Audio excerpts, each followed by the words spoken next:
కార్యక్రమం ఆంతర్యాగం అంటే బయటికి చేసేది కాదు, లోపలికి చేసే కార్యక్రమం.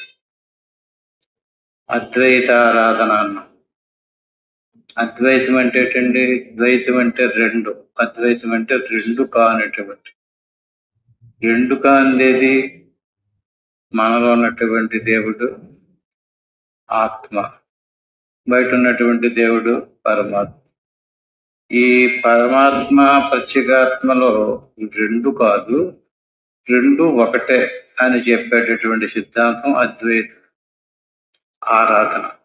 ఇప్పుడు మనలో ఉన్నటువంటి దేవుణ్ణి మనం ఆరాధన చేస్తే అది అద్వైత ఆరాధన అవుతుంది. రెండుగా చూడకూడదు.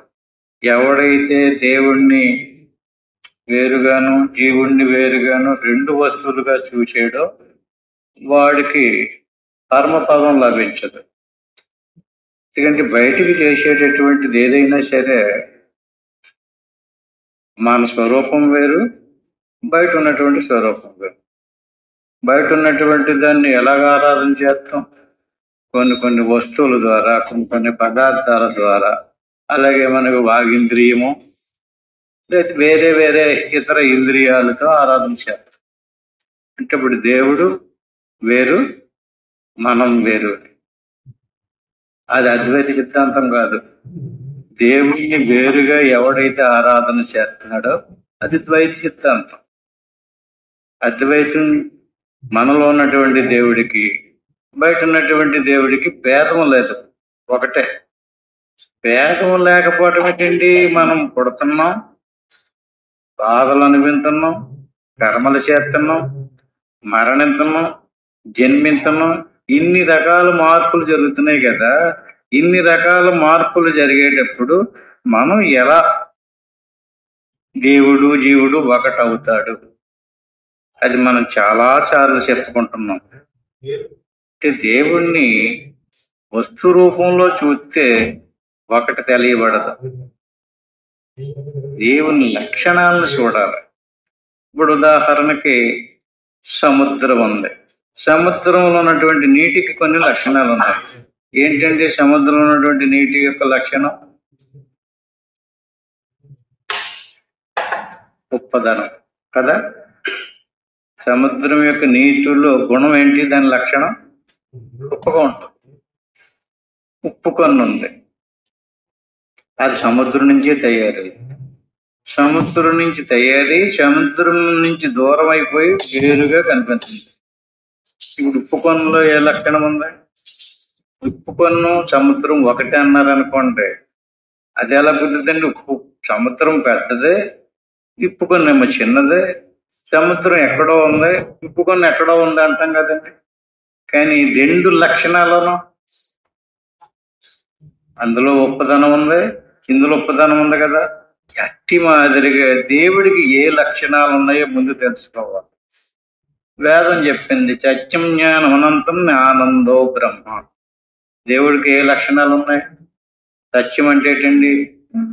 మార్పు చెందకూడదు, ఎప్పుడూ ఉండాలి. అన్నీ తెలుసుకునే జ్ఞాన స్వరూపమై ఉండాలి. జ్ఞానం, అనంతం, ఆనందం. అటువంటి లక్షణాలతో కూడుకున్నటువంటి వాడిని దేవుడిగా గుర్తించాలి. జడాన్ని దేవుడిగా ఆరాధించకూడదు. జడాన్ని దేవుడిగా ఎవడైతే ఆరాధిస్తున్నాడో వాడికి జ్ఞానం లేదు. దేవుడి జడం కాదు, మరి చైతన్యం. చైతన్యాన్ని దేవుడిగా ఆరాధించావా, జడాన్ని దేవుడిగా ఆరాధించావా? జడాన్ని దేవుడిగా ఆరాధిస్తున్నాడంటే తన స్థాయి నుంచి అతను దిగిపోయాడు. ఇప్పుడు మనం బయట ఇంద్రియాదుల ద్వారా బాహ్య వస్తువుల్ని ఆరాధించామనుకోండి, అంటే బాహ్య వస్తువులను ఆరాధించినప్పుడు మనం ఎవరిని మర్చిపోతున్నాం? దేవుణ్ణి మర్చిపోతున్నాం, మన స్వరూపాన్ని మర్చిపోతున్నాం, దేవుని లక్షణాలను మర్చిపోతాం. ఏం చూస్తున్నాం? ఉపాధిని చూస్తున్నాం, జడాన్ని చూస్తున్నాం. ఆ జడాన్ని ఆరాధించేటటువంటి వాడెవరు? చైతన్యం కదా.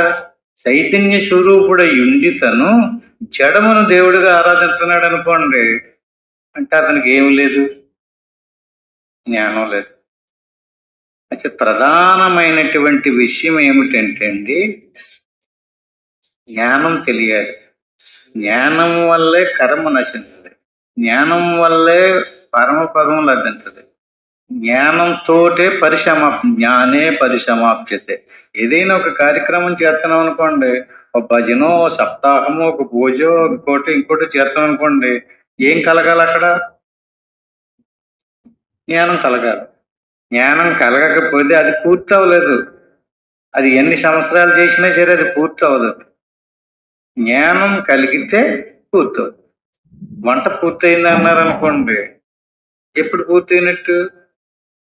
భోజనం అయింది అన్నారు అనుకోండి, ఆకలి తీరితే భోజనం తిన్నట్టు, తర్వాత పెట్టిన తిన్నట్టు మాదిరిగా మీరు ఏ క్రియ అయితే చెయ్యండి, ఆ క్రియ ద్వారా మీకు ఏమి లభించాలి? జ్ఞానం లభించాలి. జ్ఞానం లభించలేనటువంటి క్రియల్ని ఎన్ని చేసినప్పటికీ జడారాధనే.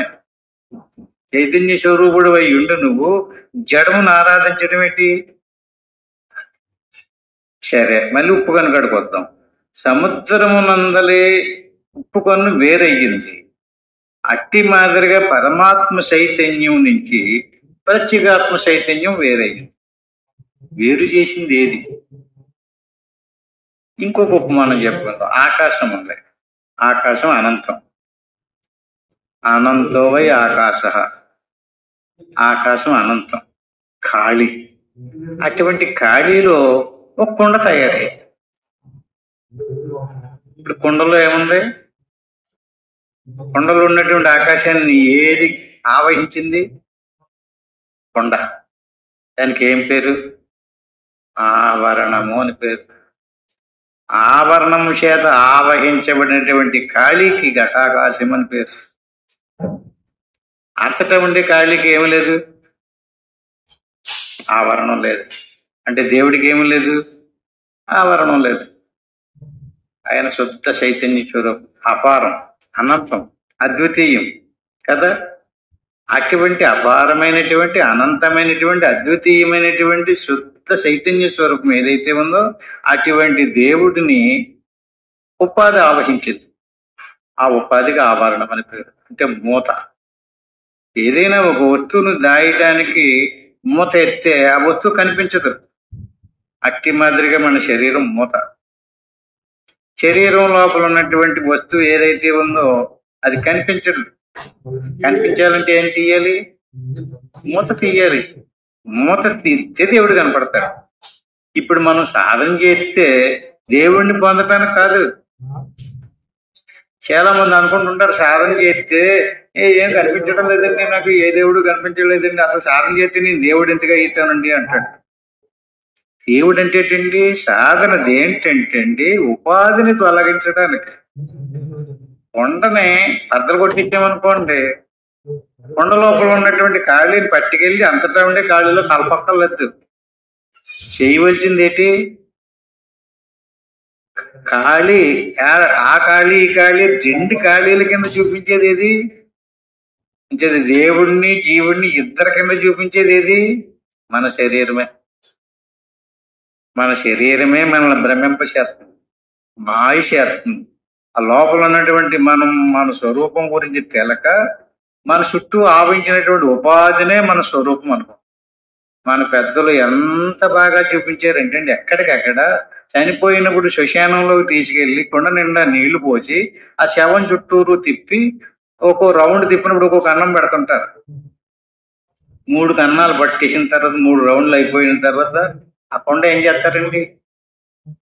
అంటే కొండలో ఉండే ఖాళీ ఏమవుతుంది? అక్కడ కూడా చూపించినాడు, ఒరే నీ కుండ బద్దలు కొట్టుకోరా అని చెప్పేసి.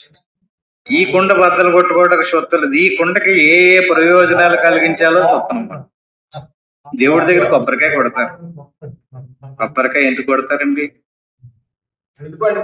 కొబ్బరికాయలు ఏముంది? ఖాళీ ఉంది. కొబ్బరికాయ కొడితే ఏమవుతుందండి? ఇప్పుడు కొబ్బరికాయ దేవుడికి నైవేద్యం అనుకుంటున్నారా మీరు? అంతటా ఉండే ఖాళీ, కొబ్బరికాయలు ఉండే ఖాళీని, ఆ కొబ్బరి అనేటువంటి ఉపాధిని తీసేస్తే 2 ఖాళీలు ఒకటైపోతున్నాయి. అంటే వేదాంతం అంతా కూడా మనకు బోధించేదంటే ఉపాధిని తొలగించుకోమనే చెప్తుంది. ఉపాధిని తొలగించుకోవడానికి చేసే ప్రయత్నమే సాధన. సరే, బాగానే చెప్పాను. ఇప్పుడు మన శరీరంలో ఉన్నటువంటి దేవుణ్ణి ఆరాధించాలంటే ఎలాగ ఆరాధించాలి? బయట ఉన్నవాడిని అయితే బాగా చక్కగా ఏదో ఉపాసన ద్వారానో, వాక్కు ద్వారానో, కాళ్ళు ద్వారానో, చేతుల ద్వారానో ప్రదక్షిణ చేస్తాం, తప్పట్లు కొడతాం, పాటలు పాడతాం, డ్యాన్సులు కడతాం. మనలో ఉన్నవాడిని ఎలాగ ఆరాధించాం? మనలో ఉన్నటువంటి ఆ దేవుణ్ణి ఆరాధించడానికి నిన్ను నువ్వు తెలుసుకోవడానికి ఏంటి దారి? ఆలోచించండి. ఎవరిని ధ్యానించాలి? నీ స్వరూపం నీకు తెలిస్తే ఉపాధిని ఓడగొట్టుకోవాల్సిన పని కూడా లేదు. అంటే నీ స్వరూపం తెలిసేదాకానే శరీరం లోపల ఉన్నటువంటి దేవుణ్ణి ఆరాధించడానికి ఎలాగెళ్ళాలి? దానికి ఒక దారి కావాలి కదా. ప్రాణినాం దేహమచ్చేతు స్థితో అంశ తదా అచ్యుత. అచ్యుతుడు అంటారండి. ఎవరండి? ఎవరి పేరండి అయింది? అచ్యుతరామయ్య అంటారు. ఆయన ఎవరు? అచ్యుతుడు ఎవరండి? దేవుణ్ణి అచ్యుతుడు అంటారు కదండి. రాముణ్ణి విన్నారు? వినలేదు ఎప్పుడు కూడా అచ్యుతుడు అని పేరు వినలేదు మీరు? చ్యుతి అంటే ఏంటండి? ఎన్ని సమస్యలు వచ్చినా, ఎలాంటి ప్రాబ్లమ్స్ వచ్చినా సరే తన స్వరూప స్థితి నుంచి జారని వాడికి అచ్యుతుడు అని పేరు. ఇప్పుడు మనల్ని మరిచిపోయి బయట విషయాలను పట్టుకున్నాము. ఆయన తన స్వరూపాన్ని మర్చిపోడు. ఎన్ని పనులు చేసినా సరే భార్యతో సంసారం చేయొచ్చు, పిల్లల్ని కనొచ్చు, కర్మలు చేయొచ్చు, సుఖాలు అనిపించవచ్చు, దుఃఖాలు అనిపించవచ్చు. ఎన్ని చేసినప్పటికీ కూడా ఏది జారిపోకూడదు? సదా అచ్యుత. సదా అంటే ఎప్పుడు? ఎల్లప్పుడూని. ఏదో 10 నిమిషాలు ఖాళీ అయినప్పుడు మన స్వరూపం మీదకి దృష్టి పెట్టుకోవడం, మళ్ళీ వదిలేసి మళ్ళీ వ్యవహారంలో పరిగెడదాం అనుకోండి, అది సదాచ్యుత. మరి ఎప్పుడు అంటే నీ దృష్టి ఎప్పుడు ఉండాలి? ఎల్లప్పుడూ. అంటే నీ లోపల ఉన్నటువంటి దేవుడు ఎలా ఉన్నాడండి? ప్రాణినాం దేహమచ్చేతు. దేహం లోపల ఉన్నటువంటి దేవుణ్ణి ఎలా ధ్యానించాలండి? స్థితో. అది ఎప్పుడు ఉంటుందండి? ఏ సమయంలో ఉంటాడు? తెల్లారి గంటలు ఉంటాడా, లేకపోతే సంతకాడు ఉంటాడా, మధ్యాహ్నం ఉంటాడా, ఉదయం ఉంటాడు? ఎప్పుడు వచ్చి ఉంటాడండి?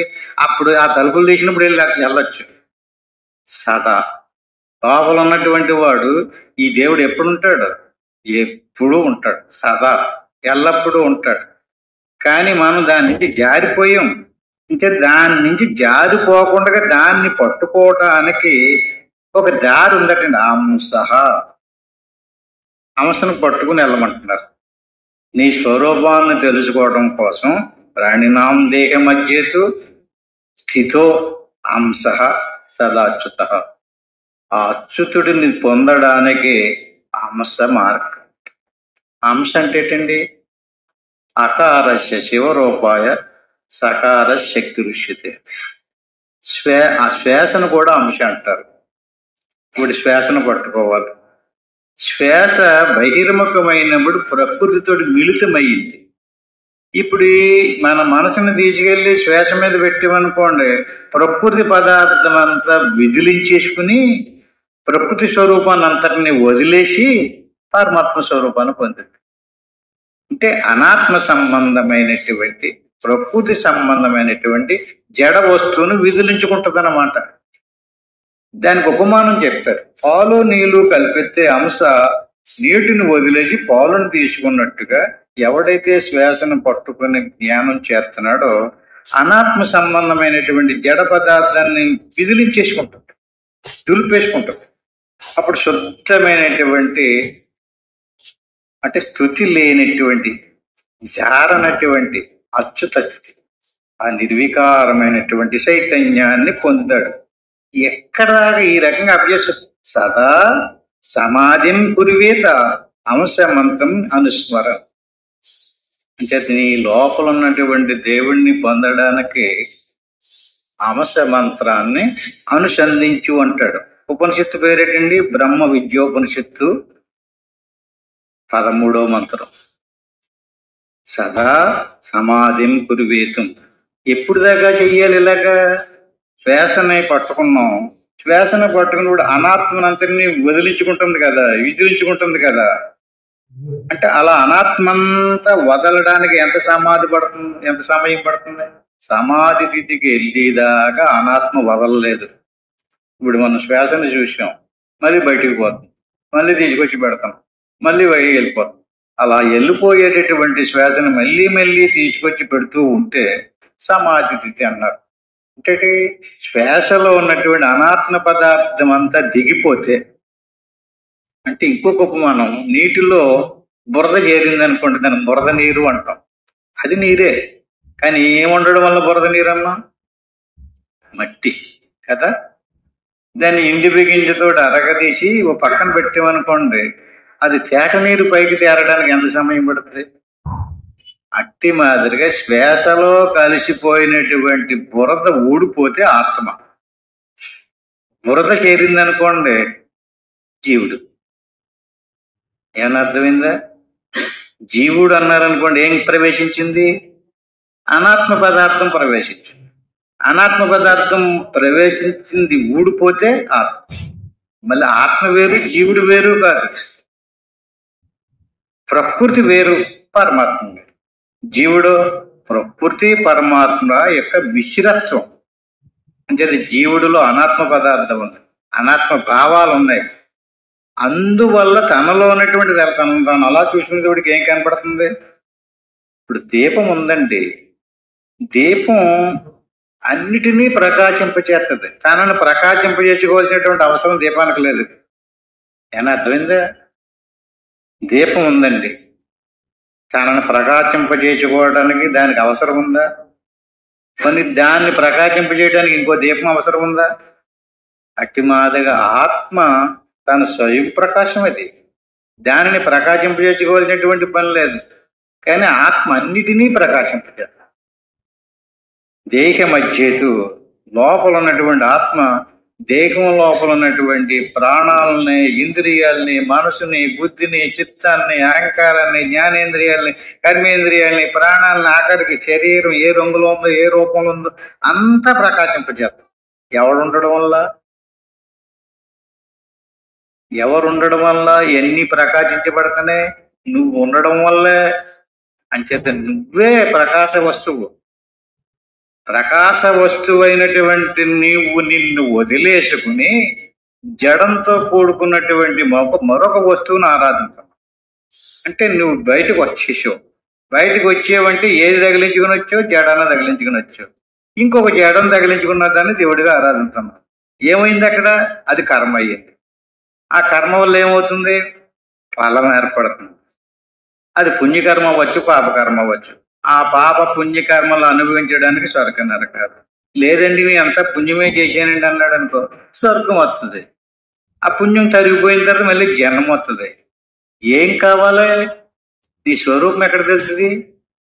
దేవుడు ఎక్కడ తెలుస్తాడు? అంటే దేవుణ్ణి తెలుసుకోవటానికి సదా సమాధిని కురివేద అంశ మంత్రం అనుస్మరణ. అంశ మంత్రాన్ని అనుసంధించమంటున్నాడు. అంశ మంత్రం ఏంటంటే ఎలా ధ్యానించాలి? లోపల ఉన్నవాడిని శ్వాసైనా కాదు. అంశ మంత్రానికి ఎక్కువ పేరు ఏంటంటే సోహం. సోహం మంత్రానికి అంశ అని పేరు. ఏటండి ఇడగొట్టండి? సోహం అంటే సో అంటే అది ఏది?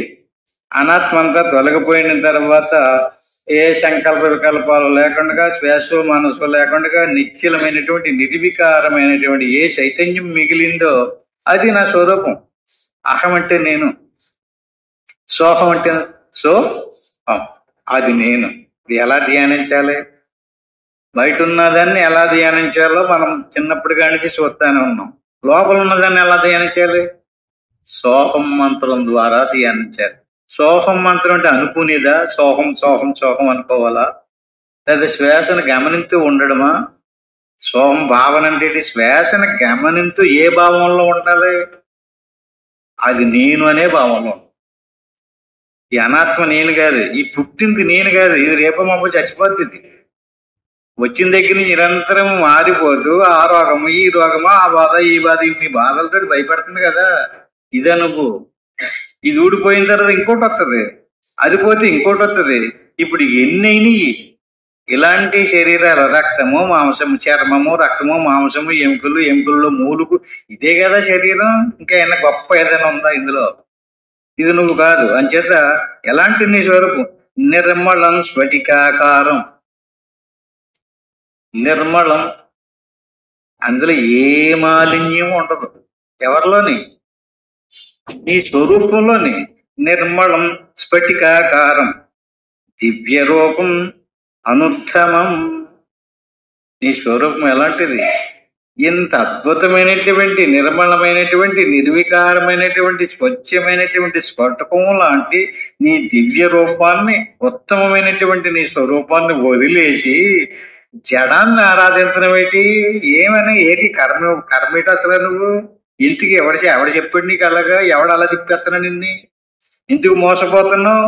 సదా సమాధిం కుర్వీత అంశమంత్రమనుస్మరం సోహం, అదే నేను, అదే నేను అనుకుంటూ నిర్మలం స్ఫటికాకారం, నిర్మలమైనటువంటి, స్వచ్ఛమైనటువంటి, దివ్యమైనటువంటి నీ స్వరూపాన్ని సాక్షాత్కరింపచేసుకో. నీ స్వరూపం సాక్షాత్కారమైనటువంటి జ్ఞానం నీకు కలిగిందనుకో, ఆ జ్ఞానానికి జ్ఞానాగ్ని దగ్ధ కర్మాణం. ఏ జ్ఞానానికి కర్మలు దగ్ధమవుతాయి? ఈ జ్ఞానానికి. ఇక్కడ ఈయన చెప్పినటువంటి ఈ జ్ఞానానికే కర్మలు నచ్చింది. ఈ జ్ఞానం సంపాదించాలి. సంపాదించాలంటే అనుభవపూర్వకంగా నువ్వు సాధన చెయ్యాలి, గురువు ద్వారా వినాలి. అంచేత ఈ రకంగా నువ్వు లోపలికెళ్ళి సర్వభూత స్థితం దేవం. ఎక్కడున్నాడు? ఎవడున్నాడైనా దేవదేవుడు. సర్వభూత స్థితం దేవం, అన్నాటిల్లోనే ఉన్నాడు. సర్వాంతర్యామి అంటుంటారు. అన్నాటిల్లోనే ఉన్నాడంటే లోపల ఉన్నాడనే కదా అర్థం. లోపల ఉన్నవాడిని నువ్వు బయట ఎలా కనిపిస్తుంది నీకు? ఎల్లు, చీమలో చూడు, దోమలో చూడు, ఏనుగులో చూడు, అన్నిటిలోని చూడు, మనిషిలోను, పశువులోను. లోపల ఉన్నటువంటి వాడు సర్వభూత స్థితం దేవం, అన్నిటిల్లోనే ఉన్నాడు. స్థితం అంటే ఎప్పుడూ ఉంటాడు, కదలడం, మార్పు చెందడం. ఆయనకి జరణ మరణాలు లేవు, సావు లేదు, పుట్టుక లేదు. అది మన ఆత్మస్వరూపం. సర్వేశం నిత్యం అర్చయేతు. ఆ దేవుణ్ణి అర్చించవయ్యా, ఆ దేవుణ్ణి పూజించు. ఏం ఉపనిషత్తు ఇది? బ్రహ్మ విద్యోపనిషత్తు. అర్చన అంటున్నారు కదండి. అర్చన అంటే ఏంటండి? అర్చన, పూజించడం. ఈ దేవుడి గురించి తెలియక నీకు వేదం తెల్లగనక, ఉపనిషత్తులు తెలక కనుక, నీకు శాస్త్రాలు తెలవ కనుక ఎవడో దూళ్ళ కాచుకుని వాడిని గురువుగా తీసుకున్నావు అనుకో, ఆడేం చేస్తాడండి? చోదకో దర్శి ఏం మార్గం బోధక స్థానమాచరేత్. ఆడికి తోచింది చెప్తాడు. శాస్త్రాలు అనేక తెలుగు తక్కువ వాళ్ళకి కూడా శాస్త్రం ఏదో పక్కదారికి పోకుండా ఉపయోగించారు. అందుచేత మోక్షాన్ని కలిగించేటటువంటి, మోక్ష మార్గం కలిగించేటటువంటి మోక్షదస్తు పరం తత్వం యజ్ఞాత్వ పరమశ్నుతే. గురువును పట్టుకో. ఎలాంటి వాడిని పట్టుకోవాలి? బాహ్యంగా తిప్పేవాడిని గురువుగా తీసుకున్నంతసేపు నువ్వు బాహ్యానికి తిరుగుతూనే ఉంటావు. మోక్షదస్తు పరం తత్వం, తత్వాన్ని బోధించాలి, సత్యాన్ని బోధించారు. అతని బయటికి తిప్పేవాడికి ఏదో ప్రతిఫలాన్ని ఆశించున్నాడు అతను. గుర్తుపెట్టుకోండి, కావాలంటే పేరు, అది డబ్బు, అది ఇంకోటో అంచేది ఏమీ ఆశించకూడదు. జ్ఞానమే బోధించారు. మోక్షదస్తు పరం తత్వం యజ్ఞాత్వ పరమశ్నుతే. ఇలాగైతేనే నువ్వు పరాన్ని పొందుతావు, మోక్షాన్ని పొందుతావు.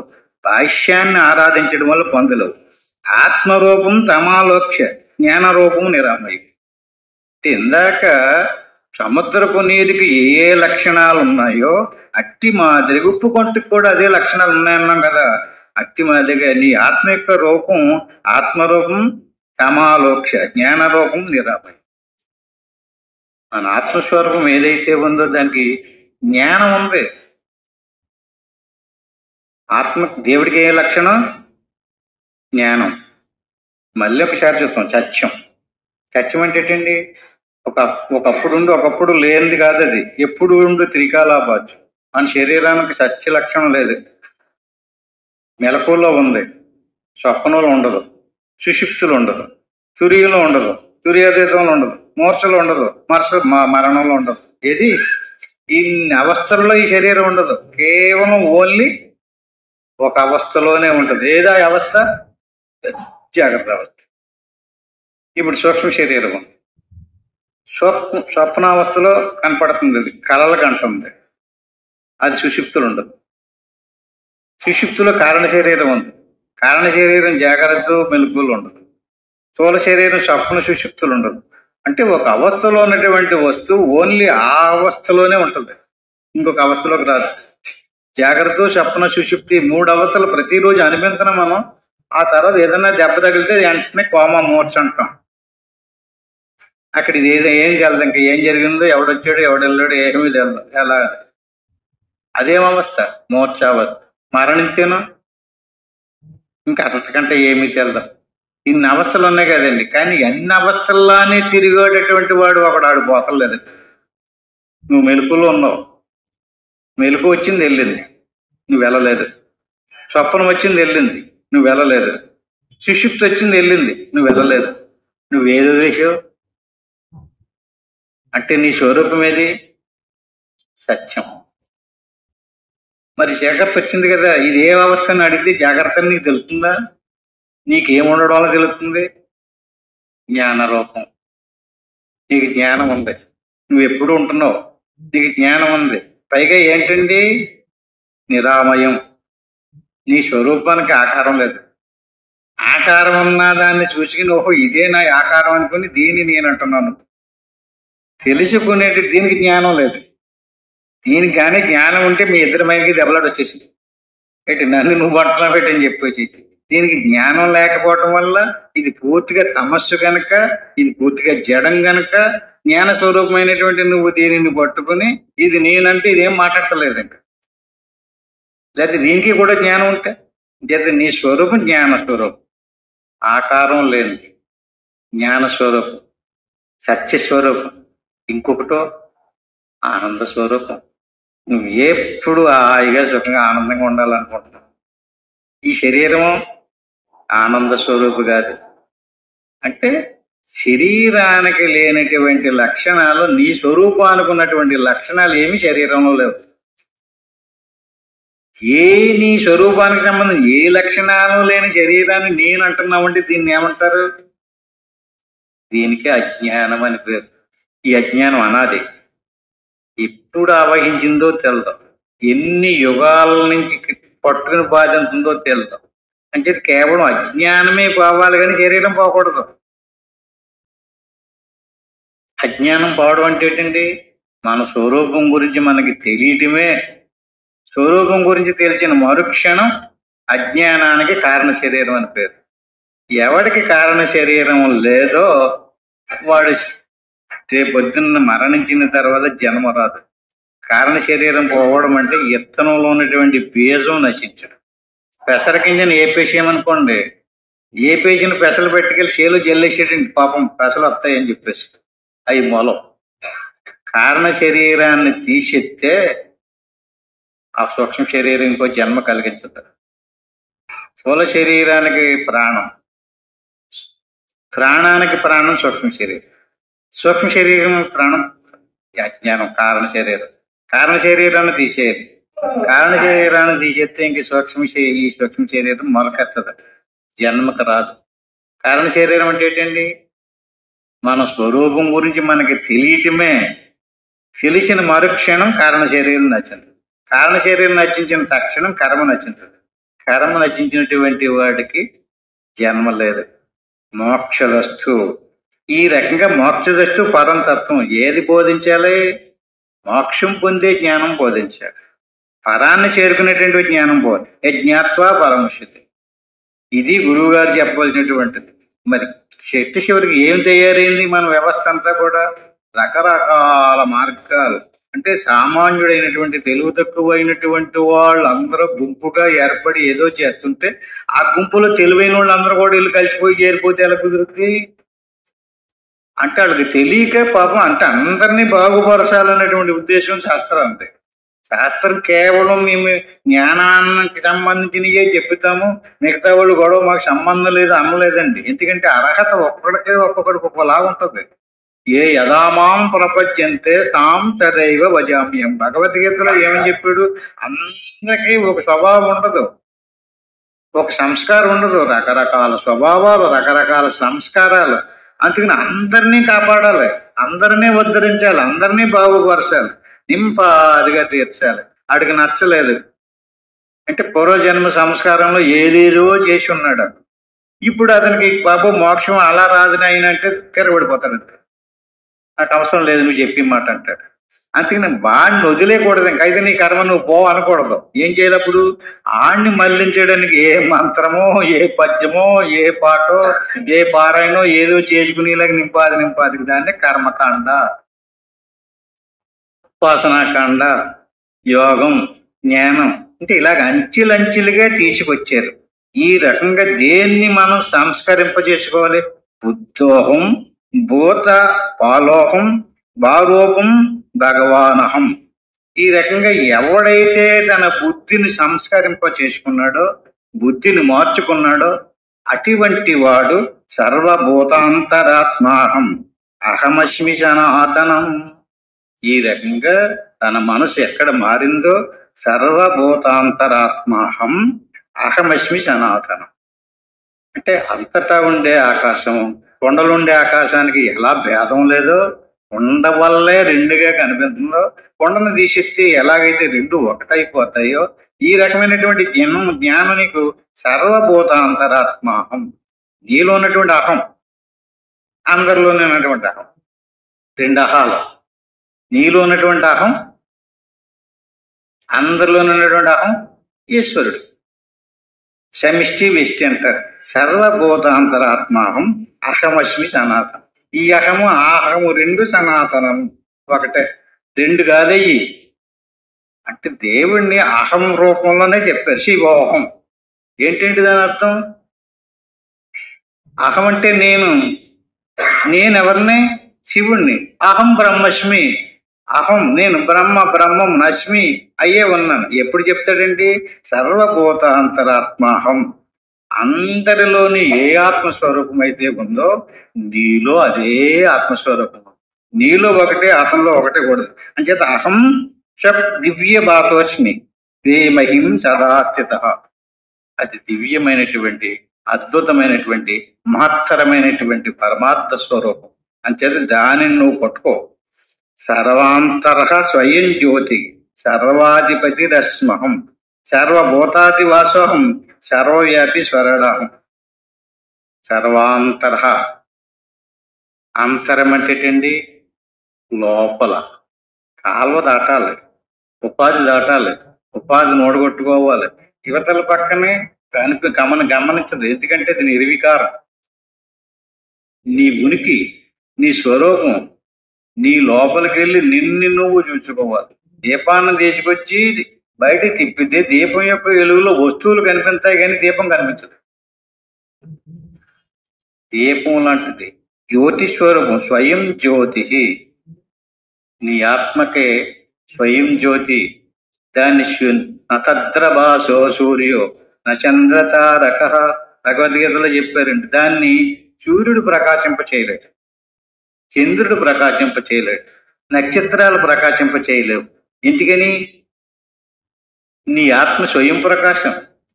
సూర్యుని యొక్క ప్రకాశం నీ శరీరాన్ని ప్రకాశింపచేస్తుంది. జడ వస్తువులు అది ఆవాగా ఏదో అలా పోయేవాడు మనిషి పశువు తెలుస్తుంది. ఆత్మస్వరూపం సూర్యప్రకాశానికి తెలియబడు. మనం వెలిగించేటటువంటి దీపారాధనలకే ఆత్మస్వరూపం కనిపించదు. అక్కడ ఫోటోలో ఉన్నటువంటి విగ్రహం కనపడదు. ఆత్మ కనిపించాలి. ఆత్మ ఎలాంటిది? స్వయం జ్యోతి సర్వాంతర. లోపల ఉన్నటువంటిది, గెలుపులు ఉన్నటువంటి వస్తువు మరుగుపరిచిందండి. ఆ వస్తువును తొలగించాలి. తొలగితే లోపల ఉన్నటువంటి సర్వాధిపతి, అందరికీ అధిపతి అదే. అంచేత అందరిలోనే ఉంది. సర్వభూతాదివాసోహం సర్వవ్యాపి స్వరాడహం సమస్త సాక్షి సర్వాత్మ సర్వభూత గుహాశయ. గుహలో ఉంది, గర్భగుడిలో ఉంది. దేవుణ్ణి గర్భగుడిలోనే పెట్టి ఎందుకు ఆరాధన చేస్తారు? దానికి కూడా సంకేతం ఏంటి? ఓపెన్లో పెట్టినటువంటి దేవుడికి ఎవడ పూజ ధూపదీప నైవేద్యాలు చేయరు. ఆహా ఎంత బాగుంది విగ్రహం, భలే తయారు చేసాడు అవ్వడం అని చెప్పి విగ్రహమే అంటారు. దేవుడు అంటారు. దేవుడిని ఎక్కడ పెట్టాలి? గుహలో పెట్టాలి. ఏంటి దాని అర్థం ఏంటి? లోపల ఉన్నాడని తెలియపరచడానికి సర్వేంద్రియ గుణాభాసం. లోపల ఉన్నటువంటి ఆ ఆత్మ ఏదైతే ఉందో, ఆ దేవుడు ఎవరైతే ఉన్నాడో సర్వభూత గుహాశయ, గుహలో ఉన్నాడు కదండి ఆయన. సర్వేంద్రియ గుణాభాస, లోపల ఉన్నటువంటి ఆ ఆత్మిక ప్రకాశంతో నీ ఇంద్రియాలన్నీ, నీ గుణాలన్నీ ప్రకాశించబడుతున్నాయి. నీకు మనసు ఉందని తెలుస్తుందా? నా మనసు బాగోలేదంటున్నావు. ప్రాణం ఉందని తెలుస్తుందా? నాకు ప్రాణం లేదండి అంటావా? ఎలా తెలుస్తుంది ప్రాణం ఉన్నట్టు? దాని ప్రకాశం వల్లే నీకు ప్రాణం శ్వాస ఆడుతున్నట్టు తెలుస్తుంది. దాని ప్రకాశం వల్లే నీ మనసు సంకల్పిస్తుందని తెలుస్తుంది. నీ శరీరం కడుపు నొప్పి ఉందో, ఆకలి వేస్తుందో, బాధ వేస్తుందో, భయం వేస్తుందో ఎలా తెలుస్తుంది? దేని ప్రకాశంతో? అంచేత సర్వేంద్రియ గుణాభాసం, సర్వేంద్రియ వివర్జిత, ఎన్నటిని ప్రకాశింపజేస్తుంది కదా. అది ఎలా కనపడుతుందండి నాకు? సర్వేంద్రియ వివర్జిత, అన్నింద్రియాలని వదిలేస్తే కనపడదు. ఇంద్రియాలతో చూస్తే కనిపించదు. ఈ కడుతోటి చూడాలంటే కనిపించదు, వాక్కుతో వర్ణించలేవు. సర్వేంద్రియ వివర్జిత, నీ లోపల ఉన్నటువంటి ఏవం యో వేద తత్వేన సవై పురుష ఉచ్యతే. ఈ రకంగా ఏవం యో వేద తత్వేన, వేదాలన్నీ కూడా ఆ తత్వాన్ని ఏవం యో వేద తత్వేన సవై పురుష ఉచ్యతే. అంచేత ఆయన చైతన్య స్వరూపుడు గనక వేదాలు ఈయన్ని పురుష, పురుషుడు అని వర్ణించున్నాయి. ఆ పురుషుడు నీలో ఉన్నాడు. నీలో ఉన్నటువంటి వాడిని వదిలేసుకుని వీధులంపడా తిరిగితే అది నీ కర్మ. మన అజ్ఞానం మనకి తెలియకపోవడం వల్ల ఈ రకంగా అద్భుతమైనటువంటి రహస్యాన్ని మనకి ఈ ఉపనిషత్తు ద్వారా తెలుసుకున్నాం. ఇలా చెప్పుకుంటూ వెళ్ళడం కాదు, ఇక్కడితో ఆపు చేద్దాం. ఇలా చెప్తే అద్భుతమైనటువంటి వస్త్రాల్లాంటి ఉపనిషత్తులన్నీ అంతే. వేదాలన్నీ ఏంటనుకుంటున్నారండి? బయటికి చూపించలేదు. మరి బయటికి ఎవరు చూపించారండి? పురాణాల్లో చెప్పారు, కల్పన చేశారు. పురాణ కల్పం అంటారు, విన్నారా మీరు? అంటే ఏంటండి? పురాణాలన్నీ కల్పన, వేదాలు కల్పన కాదు. వేదాలలో ఉండేటువంటి ఈ జ్ఞానం సామాన్యులందరికీ తెలియటం లేదు కనుక ఇక్కడ ఇంకొక విషయం ఏంటంటే అండి, ఈ ఉపనిషత్తు జ్ఞానాన్ని అంతటినీ కూడా పూర్వపు మహర్షులు అడవుల్లోకి పోయి ఏకాంతవాసంలో కూడా కూర్చుని అక్కడ చర్చించారు, అక్కడ తెలుసుకున్నారు. మరి సామాన్యమైనటువంటి మనుషులకి జ్ఞానం ఎలాగందుద్ది? అందుకని కొంతమంది మహర్షులు ఏం చేశారంటే ఆ జ్ఞానానికి రూపకల్పన చేశారు. దానికి పురాణ కల్పము అంటే పురాతన కాలంలో కల్పన చేసినటువంటి శాస్త్రం పురాణ కల్పం. అలా కల్పించినటువంటి శాస్త్రాలలో సామాన్యమైనటువంటి బుద్ధి వికసింపలేనటువంటి మామూలు మనుషుల కోసం చెప్పారు. అలాగ అనేక స్వభావాలు కనుక అనేక రకాల దేవుడిని అనేక రకాల కల్పనలనే చేశారు. యథార్థ జ్ఞానం తెలియాలంటే వేదంలోకి వెళ్ళాలి, ఉపనిషత్తుల్లోకి వెళ్ళాలి, ఋషులు చర్చించినటువంటి జ్ఞానంలోకి వెళ్ళాలి. దానివల్ల మోక్షం వస్తుంది. దీనివల్ల కూడా నష్టం ఏమీ లేదు, మోక్షం రాదంతే. పుణ్యం వస్తుంది, ఈశ్వరానుగ్రహం కలిగిద్ది, మళ్ళీ జనం వస్తుంది, మళ్ళీ పునరపి జననం, పునరపి మరణం. అంచేది ఈ రహస్యం తెరలేనటువంటి వాడు కోసం అలాగే వెళ్ళవయ్యే పర్వాలేదన్నారు. ఈ రకంగా తెలిసిందేం కాదండి, ఇంకెళ్ళకూడదు. ఏం చేయాలి? గట్టిగా పట్టుకోవాలి. ఈ రకంగా దేవుడు అనగా చైతన్య స్వరూపము, మనలోనే ఉన్నాడు కనుక ఆత్మ, అందరిలోనే ఉన్నాడు కనుక పరమాత్మ. ఉపాధిని తీసేస్తే అప్పుడు ఆత్మ పరమాత్మ పేరుపోయి బ్రహ్మము. ఉపాధి ఉంటే ఉపాధి ఉంది కదండి. కొండ ఉంటే కొండలుంటే గాలికి ఘటాకాశం అంటారు కదా, అట్టి మాదిరి ఉపాధి ఉంటే ఆత్మ. ఉపాధి తీసేసాం, ఆత్మ అనే పేరు ఉండదు ఇంకా, అక్కడ బ్రహ్మమే. అలాగే అన్ని ఉపాధుల లోపల ఉన్నటువంటి ఆత్మకి పరమాత్మ. అన్ని ఉపాధులు తీసేయాలంటే నీ వల్ల అవ్వదు కదా. అంచేత నువ్వు ఒక ఉపాధినే తీయగలవు, నీ ఉపాధినే తీసుకో, అప్పుడు నువ్వు బ్రహ్మమే. దాన్ని అహం బ్రహ్మస్మి. నీకు ఇంకా చేతనైతే అందరు ఉపాధుల్ని చెప్తారా? అలా తీసేసి లేకుంటే ఆ ఈశ్వరుడే తీసేయచ్చు కదా.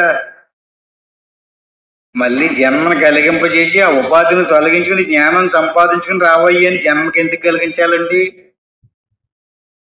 అంచేత ఎవరిది వాడే ఉపాధిని పోగొట్టుకోవాలి, ఓడగొట్టుకోవాలి. అంచేత మనం ఉపాధిని ఓడగొట్టుకుంటే ఆత్మ అనరు. ఉపాధి ఉన్నంతసేపు కొండ ఉన్నంతసేపే ఘటాకాశం, కొండపోతే ఘటాకాశం కాదు మహాకాశం అయిపోయింది. అట్టి మదిగా నీ ఉపాధి ఉన్నంతసేపే ఆత్మ, ఉపాధి ఊడిపోతే ఆత్మ కాదు, మరి బ్రహ్మమే. అంచేత నువ్వు బ్రహ్మానివే. కానీ ఉపాధి ఉండడం వల్ల నువ్వు ఆత్మను అనుకుంటున్నావు. ఆత్మను అనుకున్నా కూడా పర్వాలేదు, ఆత్మను అనుకుంటున్నావా? మనిషిని అనుకుంటున్నావు. నేను స్త్రీని, నేను పురుషుణ్ణి, నేను పుట్టాను, నాకు అన్ని బాధలే, నాకు అన్ని సమస్యలు, నాకు ఏంత కూడా సుఖం లేదు అని ఏడుస్తున్నాడు. ఎవరి గురించి తెలక? ఇంకేది ఇప్పుడు మన గురించి తెలిసింది, మన స్వరూపం గురించి తెలిసింది. ఇప్పుడు మనం ఏం చెయ్యాలి? మన స్వరూపాన్ని పట్టుకోవాలి, తెలుసుకోవాలి. ఇది అని తెలిసిపోయింది కదండి. ఈ తెలిసిన జ్ఞానం పరోక్ష జ్ఞానం. పరోక్ష జ్ఞానం సరిపోదు, అపరోక్షంగా కూడా దాన్ని అనుభవించాలి. అంటే సాధన చేయాలి. చక్కగా ఇలా ప్రశాంతంగా కూర్చుని గురురు బ్రహ్మ గురురు విష్ణు గురురేవ మహేశ్వర గురు సాక్షాత్తు పరబ్రహ్మ తస్మై శ్రీ గురువే నమః. దీన్ని గురుమంత్రం అంటారు. దీన్ని ఒకసారి అనుకుని ఓం నమ శివాయ, దీన్ని పంచాక్షరి మంత్రం అంటారు. దీన్ని 3 సార్లు అనుకుని ఆ పని ఏమి అనుకోకుండా ఇప్పుడే చెప్తారు కదా, సోహం భావేన పూజ.